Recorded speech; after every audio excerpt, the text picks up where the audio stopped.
अब जब भी प्रोजेक्टाइल के बारे में स्टडी करते हैं, कुछ ना कुछ टर्मिनोलॉजीज आती हैं। ऐसी टर्मिनोलॉजी को आपने पढ़ना बहुत जरूरी है। तो पहली टर्मिनोलॉजी होती है, उसे बोलते हैं ट्राजेक्टरी। दूसरा है रेंज।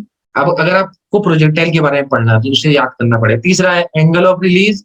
चौथा है हाइट ऑफ प्रोजेक्टाइल। ठीक है, इसके बाद भी है relative height of release, time of flight, time of ascent, time of descent. Sir जैसे आपने वो बताया था, हम फुटबॉल को किक करते हैं वो पैराबोला बनता है, और सेकंड बताया था शॉर्ट पुट वाला, और थर्ड बताया था आपने बास्केटबॉल वाला। तो सर ये इसकी टाइप्स हैं या इसको क्या बोलेंगे इसको, ये अगर हम किसी को बताना सिंपल हो तो? देखो, मैं बताता हूँ कि ये 3 कंडीशन में ही प्रोजेक्टाइल की स्टडी की जाती है। कंडीशन बोलेंगे जी। हाँ, पहली कंडीशन कब होती है?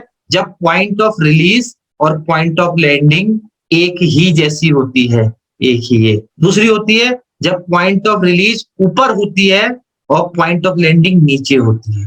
और ये अर्थ है, क्योंकि अर्थ में जो लैंड करेगा भाई वो, तो ये अर्थ मान के चलोगे। तीसरी होती है जब पॉइंट ऑफ रिलीज नीचे होता है, पॉइंट ऑफ लैंडिंग ऊपर होता है। ये तीनों कंडीशन आपको स्पोर्ट्स में मिलेंगी। एग्जाम्पल मैंने आपको बता भी दिए थे।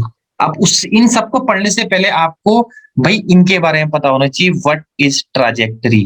पैराबोला तो मैंने बताया, ये पूरा पैराबोला बनाता है, जो है पूरा पैराबोला। अब हम सबसे पहले बढ़ते हैं ट्राजेक्टरी। ट्राजेक्टरी का मतलब होता है the path taken by a projectile is called trajectory. भाई इसका मतलब पाथ, यही तो पाथ है, पूरा पाथ, ये ट्राजेक्टरी कहलाता है। यहां से गोली चली और यहां पर आई, तो ये इस गोली का ये पूरा क्या है? पाथ। ये भी तो पाथ है। यहां से मैंने फेंकी बॉल ऊपर, तो इस बॉल का ये ऊपर की तरफ पूरा यहां से लेके यहां तक पूरा क्या है? पाथ। ये पाथ मतलब path taken by projectile, projectile के द्वारा जो पाथ लिया गया वो पूरा ट्राजेक्टरी कहलाता है। ये पूरा ट्राजेक्टरी कहलाएगा। जैसे इसमें देख लेते हैं, ये जो पूरा है ट्राजेक्टरी, ये जो पूरा है ट्राजेक्टरी, और ये जो पूरा है ट्राजेक्टरी। ये क्या है? ट्राजेक्टरी है। ये पूरा जो है ट्राजेक्टरी। सबसे पहला path taken by projectile, trajectory. दूसरा आता है रेंज। यहां से फुटबॉल करी लॉफ्टेड किक और वो यहां जाके पहुंची ग्राउंड पे, तो यहां से लेके यहां तक का डिस्टेंस क्या कहलाता है? रेंज। या इसे क्या बोल सकते हैं भाई? ये प्रोजेक्टाइल यहां पर था, यहां पहुंच गया, तो इसने ये हॉरिजॉन्टल डायरेक्शन में गया या वर्टिकल डायरेक्शन में गया? बोलो भाई। ये यहां से लेके यहां पर पहुंच गया, तो इसने यहां से लेके यहां तक पहुंचने तक ये हॉरिजॉन्टली तो गया है पूरा। ये इसकी बात नहीं कर रहा हूं मैं सिंपल कह रहा हूं, यहां से ये यहां पहुंच गया, तो ये हॉरिजॉन्टल। तो इसे बोल सकते हैं हॉरिजॉन्टल रेंज या सिंपल रेंज बोलते हैं। इसीलिए इसे बोलते हैं द हॉरिजॉन्टल डिस्टेंस। भाई हॉरिजॉन्टल डिस्टेंस, यहाँ फुटबॉल थी यहाँ पहुंची, तो हम इस डिस्टेंस की बात नहीं कर रहे हैं, इस डिस्टेंस की हम बात नहीं कर रहे हैं, हम सिर्फ हॉरिजॉन्टल डिस्टेंस की बात कर रहे हैं। The horizontal distance covered by the projectile is called range. ये यहां से लेकर हॉरिजॉन्टल डिस्टेंस ये है पूरी कवर्ड बाय द रेंज। मतलब शॉर्ट पुट कितने फीट, कितने मीटर आपने फेंका, वो उसकी रेंज कहलाएगी। फुटबॉल कितने मीटर आपने फेंक दी, थ्रो वो कर दी, वो रेंज कहलाएगी। इसका मतलब नेट में अगर पूछ दे कि बास्केटबॉल की रेंज कितनी होगी, बास्केटबॉल की रेंज मतलब कब? जब आप फ्री थ्रो करते हैं, तो बास्केटबॉल की रेंज कितनी होगी उस प्रोजेक्टाइल की? बास्केटबॉल जो प्रोजेक्टाइल है उसकी रेंज, ये है free throw line, free throw line. और ये यहाँ पर क्या है? बिल्कुल बास्केट के सेंटर से आपने कंचा गिराया नीचे, और ये जहां जमीन में लगा उसकी जमीन से इसकी डिस्टेंस देख लो, वो जितनी डिस्टेंस होगी वही तो रेंज कहलाएगी। तो ये तो आप निकाल सकते हो। फुटबॉल की लॉफ्टेड किक की तो चलो निकालेंगे कैसे? फीता लेंगे, जहां से मारी और जहां पे वो लैंड करी। और यहाँ पे बास्केटबॉल में रेंज का कोई रोल नहीं है। Horizontal distance covered by the projectile, ये देखो horizontal distance covered by the projectile is known as range. अब आता है एंगल ऑफ रिलीज। सर ये जो बास्केटबॉल का वो रिंग होता है, उसके नीचे जो उसका पॉइंट बनेगा वहां से हम मेजर करेंगे रेंज? बस रेंज बास्केटबॉल में, लेकिन रेंज का वहां रोल नहीं होता रेंज का उसमें, लेकिन वहीं से जहां जहां पे बॉल गिर रही है, तो जहां जी से सर गिर रही जी। है वहां से नहीं कवर करेंगे। हॉरिजॉन्टल डिस्टेंस नीचे को, जहां वो नीचे आपने एक पत्थर गिराया उस रिंग से, और जहां जमीन में वो पत्थर लगा, वहां से आपकी फ्री थ्रो की लाइन जितनी है वो आपकी रेंज आपकी पूरी कर लेंगे आप, उतना ही बोल सकते हैं जी हम। सर। लेकिन वहां जी रेंज सर। का कोई रोल नहीं है, बास्केटबॉल में रेंज का कोई रोल नहीं है। रेंज बढ़ा के आप मैच नहीं जीत सकते बास्केटबॉल, लेकिन आप शॉर्ट पुट में रेंज बढ़ा के आप गोल्ड मेडल ला सकते हैं, जेवलिन में रेंज बढ़ा के आप गोल्ड मेडल ला सकते हैं, हैमर थ्रो में रेंज बढ़ा के गोल्ड मेडल ला सकते हैं, और डिस्कस थ्रो में रेंज बढ़ा के गोल्ड मेडल ला सकते हैं। वहां पे रेंज का रोल है। अब आता है angle of release, release angle, same वही, द एंगल, ऐसा एंगल डिग्री में होगा at which a projectile is release और projected in air is called angle of release. जिस एंगल पर यहां से रिलीज किया गया, तो और ये हॉरिजॉन्टल यहाँ पे इसकी एक लाइन खींच दी थी, डॉटेड लाइन बना रखी है, इनके बीच का जो एंगल बनेगा, जिस एंगल पे प्रोजेक्टाइल को रिलीज किया गया, तो angle eight which the projectile release in the air, ये एयर ही तो है, एयर में रिलीज की गई, is called angle of release. It may also be defined as acute angle between the horizontal and vertical vectors. मतलब यही से, ये horizontal है और ये वर्टिकल है, थोड़ा ऊपर को जा रहा है।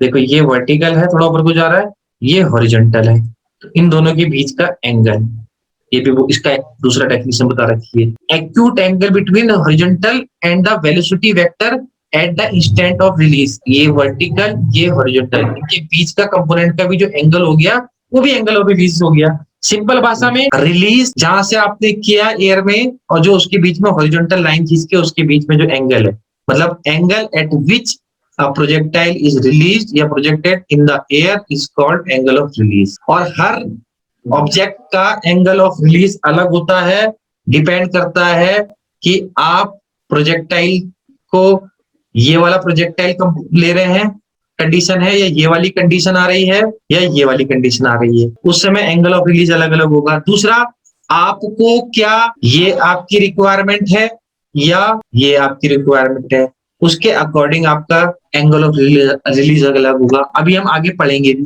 पहले इसको पढ़ेंगे, फिर इसको पढ़ेंगे, फिर इसको पढ़ेंगे, तब बताएंगे कि भाई डिपेंड करता है आपको रेंज चाहिए या हाइट चाहिए, ये भी आपने डिपेंड करेगा वहां पे। अब आता है height of projectile. Height of projectile मतलब जब प्रोजेक्टाइल को मैक्सिमम हाइट मिल जाती है, अब उससे ऊपर वो जा नहीं सकता है, तो जितनी मैक्सिमम हाइट उसको जहां से मिली है, उस वहां से डिस्टेंस आप जमीन से मेजर करेंगे। इसका मतलब ये मैक्सिमम डिस्टेंस तो हुई, ये मैक्सिमम हाइट तो हो गई। यहाँ पर क्या है, ये देखो, ये प्रोजेक्टाइल यहाँ से रिलीज किया गया, अब ये यहाँ पर इससे ऊपर अब नहीं जा सकता है, अब इससे नीचे ही जाएगा। तो जो प्रोजेक्टाइल की मैक्सिमम हाइट होती है उसे ही कहेंगे हाइट ऑफ प्रोजेक्टाइल। जो मैक्सिमम हाइट होती है जमीन से, उसे बोलेंगे हाइट ऑफ प्रोजेक्टाइल या मैक्सिमम हाइट ऑफ प्रोजेक्टाइल। देखो, द मैक्सिमम वर्टिकल डिस्टेंस, ये वर्टिकल डिस्टेंस है भैया, यहां से लेके ये वर्टिकल डिस्टेंस है अबव द ग्राउंड, ग्राउंड से vertical distance above the ground that a projectile reaches during its flight path is called height of projectile। अब आता है next, relative height of release. इसका मतलब क्या होता है, रिलेटिव हाइट या रिलेटिव हाइट ऑफ रिलीज। ये मैंने प्रोजेक्टाइल बनाया, तो यहाँ आप रिलीज कर रहे हैं और ये जमीन है, तो जब आपने ऑब्जेक्ट रिलीज कर रहे हैं, उससे जहां से रिलीज कर रहे हैं उसके और जमीन के बीच का जितना डिस्टेंस होगा, वो रिलेटिव हाइट ऑफ रिलीज कहलाएगा। जहां से आप कोई भी ऑब्जेक्ट एयर में जा रहा है, जहां लास्ट ऑब्जेक्ट हाथ में आपके मान लीजिए, उसका जमीन से कितना डिस्टेंस होगा, जो उसके बीच का जो दूरी होगी, वो रिलेटिव हाइट कहलाएगी या रिलेटिव हाइट ऑफ रिलीज कहलाएगी। दोनों चीज आप बोल सकते हैं, रिलेटिव हाइट या relative height of release. Sir जैसे हम फुटबॉल जमीन पे ही पड़ा है, उसका तो कोई रिलेटिव हाइट नहीं होगा सर? क्यों नहीं होगा, होगा, क्यों जीरो नहीं होगा उसका रिलेटिव हाइट? 0 होगा, ठीक सर। हाँ जीरो तो होगा भी, हो गया, देखो हमने बता दिया होगा जीरो। तो यही तो नेट में पूछेगा वो, किस ये ऐसा पूछ सकता हो, रिलेटिव हाइट ऑफ रिलीज इनमें से किसकी सबसे ज्यादा होगी? अब वो सबसे पहले पूछ देगा भाई फुटबॉल, बास्केटबॉल। अब किसकी रिलेटिव हाइट ऑफ रिलीज ज्यादा होगी? बास्केटबॉल मतलब बास्केटबॉल में फ्री थ्रो, फुटबॉल में लॉफ्टेड किक, बास्केटबॉल में फ्री थ्रो, किसकी ज्यादा होगी भाई? फुटबॉल। फुटबॉल को जब आप लॉफ्टेड किक कर रहे हैं, फुटबॉल नहीं बोलेगा, वो बोलेगा लॉफ्टेड किक इन फुटबॉल, उसकी ज्यादा होगी फुटबॉल की। सर बास्केटबॉल की ज्यादा होगी। भैया फुटबॉल यहाँ रखी है, यहीं से तो रिलीज होगी वो, और ये जमीन है, तो जो रिलीज और जमीन के बीच का जो डिस्टेंस है कितना हो रहा है? यहाँ पे 0 ही तो है। और यहाँ पर क्या भाई? बास्केटबॉल तो भाई कहाँ है? यहाँ पर है रिलीज बास्केटबॉल में, और जमीन कहाँ है? यहाँ पर है। तो इन दोनों के बीच का डिस्टेंस तो ये ज्यादा होगा और ये फुटबॉल का कम होगा। Point of release and point of landing is called relative height of release. यहाँ पर अब नेट का क्वेश्चन बनता है, the vertical distance between point of release and point of landing, इन दोनों के बीच का वर्टिकल डिस्टेंस। ठीक है, the vertical distance between point of release and land यहां हो रहा है, तो यही मान के चलते जमीन। ठीक है,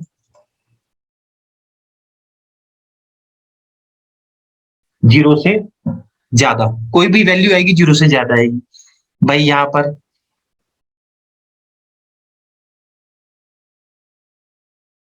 इन दोनों के बीच का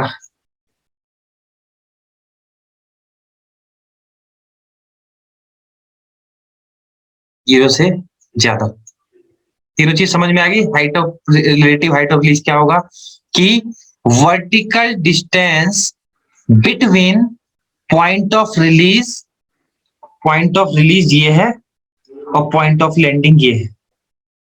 पॉइंट ऑफ रिलीज, अब ये वर्टिकल डिस्टेंस है, ये वर्टिकल डिस्टेंस है जो मैं खींच रहा हूँ। Yes sir. तो फिर ये गलत है, वर्टिकल डिस्टेंस क्या? वर्टिकल डिस्टेंस तो ये होती है, ये कहलाती है वर्टिकल डिस्टेंस। ये थोड़ा ना, ये पॉइंट ऑफ रिलीज है, ये पॉइंट ऑफ लैंडिंग है, तो ये डिस्टेंस क्या वर्टिकल डिस्टेंस कहलाएगी? हाँ या ना? वर्टिकल नहीं होगा। हाँ, ये क्या है? Diagonal distance, point of release और पॉइंट ऑफ लैंडिंग के बीच की वर्टिकल डिस्टेंस क्या होगी? यहां लैंड किया है तो इसका मतलब ये दोनों इक्वल तो है जमीन, तो यहां से इसके बीच की जितनी भी दूरी होगी, डिस्टेंस होगी, वो वर्टिकल डिस्टेंस होगी। या यहां कर लो, इसकी ये सीधी लाइन खींच दो एक बार, ये भी तो सेम ही है, यहां से इसके बीच की जितनी भी दूरी है। अब ये लाइन पढ़ लेते हैं, नेट के पर्पज से कुछ लिखा हुआ है मैंने। दिस कैन बी पॉजिटिव और negative if the point of release is higher then the point of landing, the relative height of release taken as positive. मतलब यदि पॉइंट ऑफ रिलीज, यहां से रिलीज है, ये है point of release,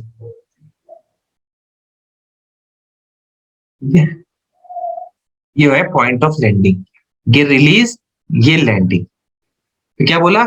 if a point of release is higher then, ये release, point of release is higher then, ये ऊंचा है ना, ये ऊंचा, higher then the point of landing, तो the relative height of release is taken as positive. ये और ये, जब ये रिलेटिव पॉइंट ऑफ रिलीज ऊंचा है पॉइंट ऑफ लैंडिंग से, तब रिलेटिव हाइट ऑफ, ये रिलेटिव हाइट ऑफ रिलीज क्या कहलाएगी? Positive. For example shot put, very good, discus throw, very good, discus throw, javelin throw.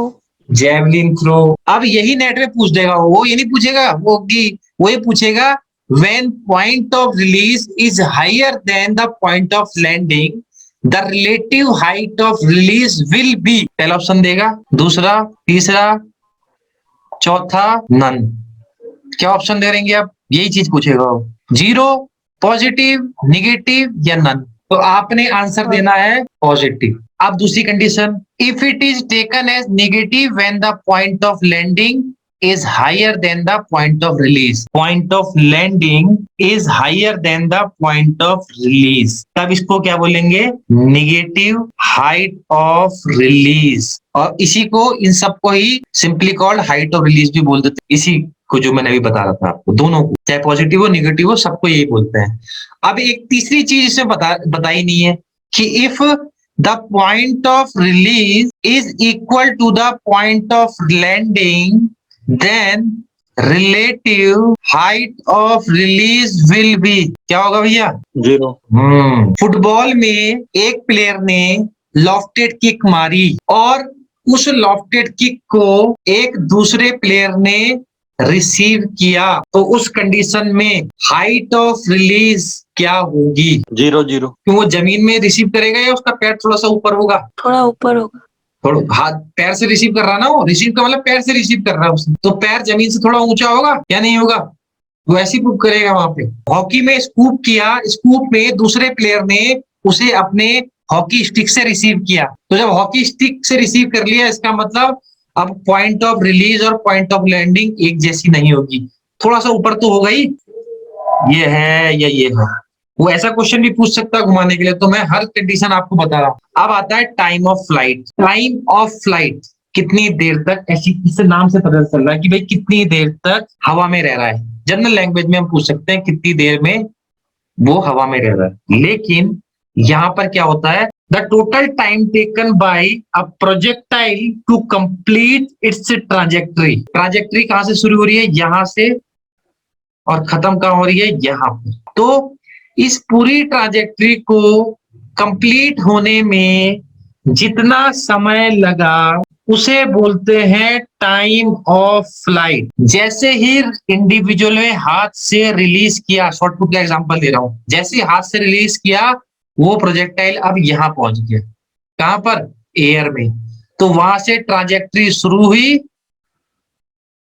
और कहां पर खत्म हुई? जैसे ही वो लैंडिंग करेगा, ग्राउंड को टच करेगा, तो ये पूरी ट्रांजेक्टरी होती है। तो इस पूरी ट्रांजेक्टरी को कंप्लीट करने में जितना टाइम प्रोजेक्टाइल ने लगाया उसे बोलते हैं टाइम ऑफ फ्लाइट। अब इसका दूसरा चीज सुन लेते हैं, इसे दूसरा क्या बोलते हैं, मतलब ये ध्यान रखना, जैसे ही हाथ से रिलीज हुई तो प्रोजेक्टाइल यहां पर है, यस और नो? एयर में, जैसे हाथ से रिलीज हुई, मतलब यहाँ पे प्रोजेक्टाइल एयर में, यहाँ पे एयर में, यहाँ पर सब जगह एयर में, यहाँ पर भी एयर में, यहाँ पे भी एयर में, यहाँ पर भी एयर में, यहाँ पर भी एयर में है, बस यहाँ पर अब एयर में नहीं। इसका मतलब जब तक कोई भी ऑब्जेक्टाइल, ठीक है, या प्रोजेक्टाइल हवा में रहता है, तो जब तक वो हवा में रह रहा है, जितनी देर तक वो हवा में रह रहा है, उतना टाइम टाइम ऑफ फ्लाइट कहलाता है। मतलब the time for which a projectile remains in the air. कितने टाइम के लिए प्रोजेक्टाइल हवा में रहेगा, जितने टाइम के लिए प्रोजेक्टाइल हवा में रहेगा, वो उसका क्या कहलाता है? उसका दूसरी डेफिनेशन टाइम ऑफ फ्लाइट भी कहलाता है। मतलब the total time taken by a projectile to complete its trajectory is called time of flight, या time, the time for which is projectile remains in the air. Example देते हैं भाई कि for example football की lofted kick, basketball की free throw, shot put, इन तीनों में टाइम ऑफ फ्लाइट क्या होगा? निकाल सकते हो, हाँ या ना? वैसे पूछ रहा हूँ, निकाल सकते हो? निकाला जा सकता है ये, यस सर। Yes sir. हाँ, लेकिन आप एग्जैक्ट इनसे नहीं बता सकते हैं। क्यों भाई? फुटबॉल में लॉफ्टेड की कितनी दूर मारी ये तो पता ही नहीं है, ऐसे तो नहीं मारी, ऐसे मारी, कैसे मारी ये तो बता ही नहीं सकते। शॉर्ट पुट में कितनी दूर फेंका वो तो पता ही नहीं है, उतना टाइम ही नहीं पता आपको। लेकिन ये ध्यान रखना, जनरली आप अपना लॉजिक लगाएंगे तो फुटबॉल में लॉफ्टेड किक ज्यादा दूर तक होती है, फुटबॉल में लॉफ्टेड किक ज्यादा दूर तक होती है as compare to shot put. भाई शॉर्ट पुट में तो इतना दूर तो फेंक ही नहीं सकता इंडिविजुअल जितना फुटबॉल की है, तो फुटबॉल का जो टाइम ऑफ फ्लाइट ज्यादा होगा फुटबॉल की लॉफ्टेड किक का as compare to shot put. और फ्री थ्रो होगा तो सबसे कम होगा। फ्री थ्रो तो भाई मेजरमेंट है ऑलरेडी, फ्री थ्रो लाइन से वहां रिंग तक की जितनी है उसमें कितना। अब फ्री थ्रो तो नॉर्मल ऐसे ही तो फेंकता है, जैसे फ्री थ्रो यही तो फेंकेगा। क्या कोई इंडिविजुअल ऐसे फ्री थ्रो फेंक सकता है कि ये लाइन है और यहाँ पर रिंग है आपकी, तो ये जो फ्री थ्रो है ऐसे ऐसे फेंकेगा वो कभी? फ्री थ्रो ऐसे ऐसे तो फेंकेगा ही नहीं, वो ऐसे ही फेंकेगा। तो ये जितनी देर में हवा में है वो टाइम ऑफ फ्लाइट होता है। ये कम देर में हवा होगा एज कम्पेयर टू फुटबॉल ज्यादा दूर तक जाती है। तो ये क्या बोल रहा है भाई, जिसकी ज्यादा रेंज होगी उसकी टाइम ऑफ फ्लाइट भी ज्यादा होगी। जिस ऑब्जेक्ट की इस ऑब्जेक्ट की रेंज यहां है, इस ऑब्जेक्ट की रेंज यहां है, ठीक है, इस ऑब्जेक्ट की रेंज यहां है। भाई रेंज ज्यादा इस ऑब्जेक्ट की है तो ये इतनी देर तक यहां पर भी हवा में, यहां पर भी हवा में, देखो ज्यादा देर तक हवा में रहेगा। तो ये ऐसा चीजें पूछ सकता है। लेकिन ये देखो इसकी रेंज कम है तो ये कम देर तक हवा में, इसकी रेंज थोड़ी ज्यादा है तो ये थोड़ा और देर तक हवा में एज कम्पेयर टू ये। तो जितनी ज्यादा रेंज होगी उतनी ज्यादा टाइम ऑफ फ्लाइट भी होगा। मैंने एक बताया था, इसे क्या बोलते हैं, यहां से इस डिस्टेंस से, वर्टिकल डिस्टेंस। हाँ वर्टिकल डिस्टेंस में इसका नाम क्या होगा, वर्टिकल डिस्टेंस से बिल्कुल सही बोल रहा है। लेकिन क्या नाम बोलते हैं इसे, मैक्सिमम हाइट ऑफ प्रोजेक्टर।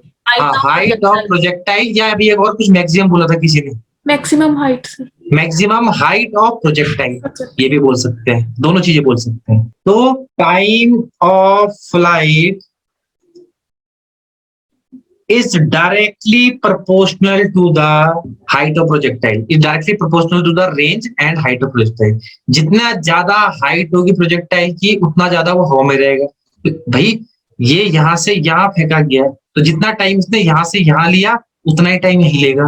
इसका मतलब भाई इसका टाइम, हाइट ज्यादा है तो भाई इसको ज्यादा टाइम हवा में रहना पड़ेगा एज कम्पेयर टू, ये देखो आपने क्रिकेट की गेंद खूब जोर से हवा में फेंकी तो वो ज्यादा देर तक हवा में रही तो उसका टाइम ऑफ फ्लाइट ज्यादा होगा। इसका मतलब उसकी हाइट, मैक्सिमम हाइट या हाइट ऑफ प्रोजेक्टाइल ज्यादा थी। ये भी चीज, पहली चीज। दूसरा, अगर फुटबॉल की गेंद तो रेंज ज्यादा दे दी आपने। भाई रेंज अगर ऐसे भी फेंक रहे हो फुटबॉल की गेंद तब भी तो रेंज ज्यादा है, इतनी देर तक तो हवा में रही, यहां से लेके यहां तक हवा में ही रही वो पूरा। तो time of flight is directly proportional to the range, NET में पूछेगा, या मैक्सिमम हाइट ऑफ प्रोजेक्टाइल। अब आता है time of ascent and time of descent. Time of ascent क्या होता है, the time taken by a projectile to reach the peak height of its trajectory is called time of ascent. मतलब ये projectile था यहाँ पे, तो इसकी पीक हाइट यही तो है यहाँ पर, मतलब पीक हाइट। तो यहां से यहां तक पीक हाइट तक पहुंचने में जितना टाइम लगा वो कहलाता है क्या, time of ascent. Time of descent क्या हुआ भाई, the time taken by a projectile to land from the peak height is called time of descent. ये इसकी पीक हाइट थी, यहां से लैंड करने तक जितना उसने टाइम लिया प्रोजेक्टाइल ने वो टाइम ऑफ डिसेंट कहलाता है। क्या कहलाता है, टाइम ऑफ डिसेंट। अब क्या ये फॉर्मूला सही है,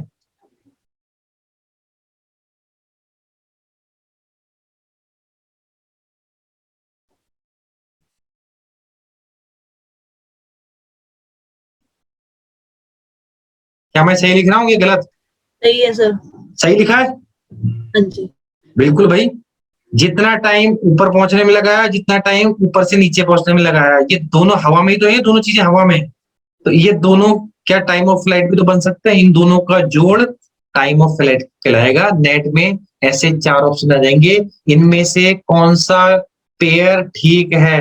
पहला फॉर्मूला ये वाला लिख देंगे, दूसरा फॉर्मूले में लिख देंगे time of flight is equal to time of ascent minus time of descent. एक में लिख देंगे टाइम ऑफ एसेंट गुणा टाइम ऑफ डिसेंट।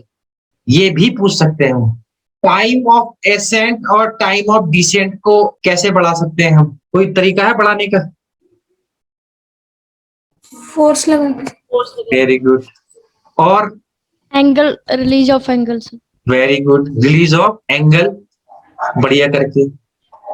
ठीक है।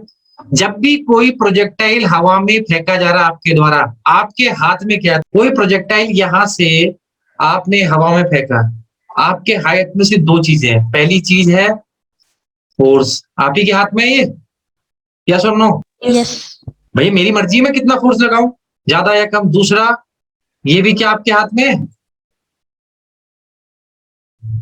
Yes sir. ये भी मेरे हाथ में है भाई, मैं किस किस एंगल में फेंकूं। लेकिन जैसी छूट गया उसके बाद ना ये इसे बड़ा घटा सकते हो ना इसे बड़ा घटा सकते हो। तो प्रोजेक्टाइल जब आप छोड़ने जा रहे हो तो आपके हाथ में सिर्फ ये दो चीजें होती है, आपके हाथ में ये भी नहीं हो सकता। मतलब आप या तो इसको घटा बढ़ा सकते हो या इसको घटा बढ़ा सकते हो, इसको कुछ नहीं छेड़ सकते आप, क्योंकि ये क्या है? कांस्टेंट। कांस्टेंट। तो नेट में पूछ सकता है भाई, प्रोजेक्टाइल जब आप रिलीज कर रहे हो ये दो चीजें आपके हाथ में रहती है, इन दो चीजों में आप बदलाव कर सकते हैं, घटा बढ़ा कर सकते हैं, आपकी मर्जी पर निर्भर करता है। इसके अलावा और कुछ नहीं।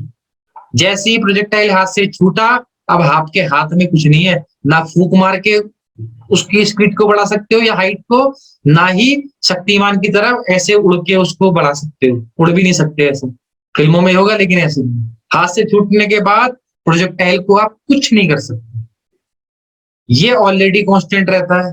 भाई मैंने बताया प्रोजेक्टाइल उसे बोलेंगे जो नियर टू अर्थ सरफेस काम कर रहा है, फेंका गया है, तब यही चीज काम आएगी, इतना ही पुल लगेगा। और जब कोई प्रोजेक्टाइल को हम रिलीज कर रहे हैं तो रिलीज करने से पहले उसकी वी होगी 0, और चाहे वी वी या वी एच।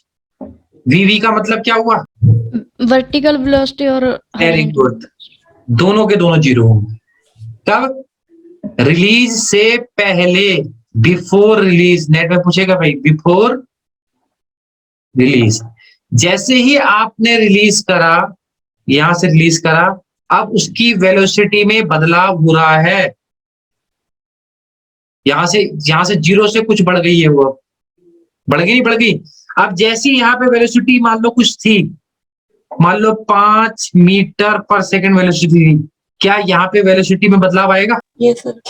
कैसे भाई? तो सेम स्पीड नहीं रहेगा ना।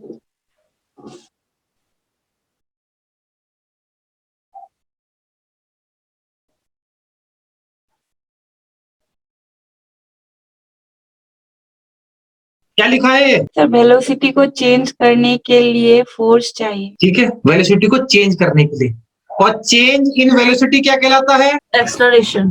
Very good. तो भाई जब वेलोसिटी चेंज ही नहीं होगी तो एक्सीलरेशन क्या होगा? यही तो होता है, जब वेलोसिटी में किसी भी प्रकार का बदलाव नहीं आता है, इसका मतलब एक्सीलरेशन 0 होगा, पहली चीज। तो जैसे ही यहाँ पर कोई ऑब्जेक्ट को आपने रिलीज किया, अब उसकी वेलोसिटी एक जैसी होगी, इसका मतलब a इज इक्वल टू 0 होगा उस कंडीशन में। अगर कोई ग्रेविटेशनल पुल, कोई एयर रेजिस्टेंस नहीं लग रहा है, तब बोल रहा हूं मैं। हम प्रोजेक्टाइल तब पढ़ते हैं जब कोई एयर और एक्सटर्नल फोर्स नहीं लग रहा है, तब वेलोसिटी, यही तो हो रहा है, वेलोसिटी कांस्टेंट हो सकती है, कांस्टेंट होगी, कांस्टेंट वेलोसिटी होती है। एक्सीलरेशन उस समय, क्योंकि अब कोई फोर्स नहीं लग रहा है वहां पर। लेकिन यहां से जब आपने छोड़ा तब तो फोर्स लगाया, जब फोर्स लगाया इसका मतलब अब वेलोसिटी में चेंज आया तो एक्सीलरेशन भी हुआ, इस वजह से वो बढ़ता गया आगे। और एक कंडीशन आई जहां पे वेलोसिटी 0 हो गई है, इसका मतलब 0 नहीं होता है, इसका मतलब एक जैसा होता है। क्या बोलते हैं? एक जैसा। ये शब्द जो लिखा है मैंने कांस्टेंट, इसका मतलब 0 होता है, इसका मतलब 0 होता है। कांस्टेंट का मतलब हम 0 नहीं बोलेंगे। हाँ, अगर कोई 0 ऑलरेडी 0 है, वो 0 ही रह रहा है, इसका मतलब वो कांस्टेंट है। कोई 5 है, या अगर वो हर समय 5 ही रह रहा है, इसका मतलब वो कांस्टेंट है। तो टाइम ऑफ एसेंट और टाइम ऑफ डिसेंट मैंने बता दिया। अब हमारी शुरुआत हो रही है प्रोजेक्टाइल के बिहेवियर की स्टडी करने की। बिहेवियर की मतलब, पहला बिहेवियर था या कंडीशन थी when the release and landing are the same level, football की किक, सिंपल। दूसरा था when the release is higher then the landing. तीसरा था when the release is lower than the landing. ये 3 कंडीशन स्पोर्ट्स में projectile का जब हम बिहेवियर चेक करते हैं तब पढ़ते हैं। इसमें आप पता चलेगा कि वेलोसिटी की कहानी क्या है, ये हम आप पढ़ेंगे। अभी तक हमने जनरल चीजें पढ़ाई, उससे भी क्वेश्चन बनेंगे और इससे तो बहुत ज्यादा क्वेश्चन बनेंगे। ये आपने ध्यान रखना, ये तो फैक्ट वाली बात है। जब आपको रेंज बढ़ानी है तो आपको फोर्स को इंक्रीज करना ही करना होगा, फैक्ट वाली बात है। हर कंडीशन में भैया दूरी कवर करनी है, शॉर्टपुट में भाई दूरी कवर करनी है, जेवलिन में दूरी कवर करनी है, क्या लगाते हो आप? फोर्स ना, यस और नो? Yes sir. लगाते हैं। लेकिन इसके साथ साथ अगर आपको रेंज कवर करनी है और चीज भी काम की बहुत जरूरी होती है, क्या? एंगल ऑफ रिलीज, इसकी भी बहुत जरूरी है, क्योंकि यही दो चीजें आपके हाथ में है। मैंने अभी 5 मिनट पहले बताया। तो इसमें यदि बदलाव करेंगे तो आपको ये भी मिल सकता है, ये भी मिल सकता है, ठीक है? Maximum range, maximum height and both, ये तीनों चीजें आपको अगर चाहिए इनमें, तो आपको ये दो चीजों में कुछ ना कुछ बदलाव करने पड़ेंगे। नेट पे पूछेगा वो कि अगर आपका एम है, कोच का एम है कि मेरे खिलाड़ी को मैक्सिमम रेंज मिले, तो जैसे शॉर्ट पुट, जैवलिन, उनको रेंज चाहिए भैया। उनको रेंज से मतलब ऊंचाई कितनी भी चली जाए, रेंज चाहिए तभी गोल्ड मेडल आएगा। बास्केटबॉल में रेंज का इतना रोल नहीं है, फ्री थ्रो में कोई रेंज का रोल नहीं है। वहां पे तो एग्जैक्ट हाइट कितनी मिलेगी वहां पे फ्री थ्रो में, हाइट, क्योंकि रेंज जितनी चाहिए उतना उसके मांसपेशियों में ताकत है कि वो आराम से रेंज प्राप्त कर ले, क्योंकि रेंज उसे पता है कि मुझे को दूरी नहीं चाहिए। फ्री थ्रो में क्या दूरी चाहिए? कोई दूरी नहीं चाहिए वहां पे। फुटबॉल में भैया आपका एम हाइट है या रेंज है? फौजी, फुटबॉल की किक में आपका एम हाइट होता है या रेंज होता है? रेंज होता है। Very good, range. रेंज तो चाहिए, हाइट में हवा में जाने से क्या फायदा? वो हवा में ज्यादा देर रहेगी तो आपका दूसरा अपोनेंट भी पहुंच जाएगा खिलाड़ी के पास, तो उसको तो भैया रेंज चाहिए मेन वहां पे। अब रेंज ज्यादा चाहिए कम चाहिए? रेंज भाई कहीं ज्यादा चाहिए कहीं कम चाहिए। वो उसको चेंज करने के लिए आपके पास एंगल को आप घटाएंगे बढ़ाएंगे। सेम अगर आपको बास्केटबॉल में पास करना है, कौन सा वाला? इस कोर्ट से उस कोर्ट के रिंग तक पास करना है, जिसे कुछ बोलते हैं ना, बास्केटबॉल एक वर्ड आता है फास्ट ब्रेक ही बोलते हैं। फास्ट ब्रेक के लिए आपको क्या चाहिए? लॉन्ग पास देना होता है, रेंज ज्यादा चाहिए। रेंज चाहिए उस समय। लेकिन अगर आप बास्केटबॉल में आप कर रहे हैं फ्री थ्रो या 3 पॉइंट या सिंपल शूटिंग, इनमें आपका मेन एम होता है रेंज की बहुत कम जरूरत है। एंगल ऑफ रिलीज, हाँ मतलब, हाँ, एंगल ऑफ रिलीज की जरूरत है, क्योंकि आपको अप्रोक्सीमेट हाइट चाहिए मेन। क्योंकि अगर बास्केटबॉल ऐसे फेंकी जाए तो रिंग में नहीं जाएगी, लेकिन इसको अप्रोक्सीमेट उसको हाइट मिलेगी तो भाई वो रिंग में जाएगी। इसका मतलब बास्केटबॉल में शूटिंग के दौरान आपको हाइट आपका मेन एम है रेंज की अपेक्षा। शॉर्ट पुट और जितने भी इवेंट हैं सब में आपको एथलेटिक्स फील्ड इवेंट जितने हैं उसमें अधिकतर में आपको सिर्फ और सिर्फ रेंज से मतलब होता है। लेकिन रेंज को बढ़ाने के लिए आपको एग्जैक्ट एंगल पे उस ऑब्जेक्ट को रिलीज भी करना होगा, वो हम पढ़ेंगे अभी। तो सबसे पहला है the study of behaviour of A projectile, the effect of air resistance is excluded. तभी कर सकते हैं, नेगलेक्ट कर रहे हैं, स्टडी कर सकते हैं उसके बिहेवियर को, but this factor considered later, लेकिन उसको बाद में तो भैया कंसिडर किया जाता है। एयर रेजिस्टेंस के बारे में पढ़ते हैं हम बाद में। भाई ज्यादा तेज हवा चल रही है उस समय तो एंगल आपने देखना पड़ता है, वो जो उसे बोलते हैं बुक वाला एंगल। बुक वाला एंगल मतलब बाय द बुक जिसे बोलते हैं, उस पे आप चल ही नहीं सकते।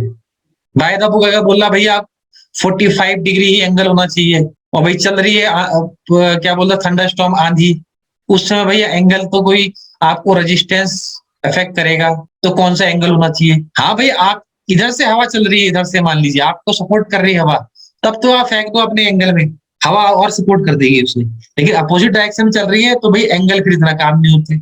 एंगल के साथ साथ आप फोर्स भी लगाना होता है, लेकिन आपको इतना रेंज नहीं मिल पाएगा because due to air resistance. अब सबसे पहली कंडीशन है when the release and landing are the same level.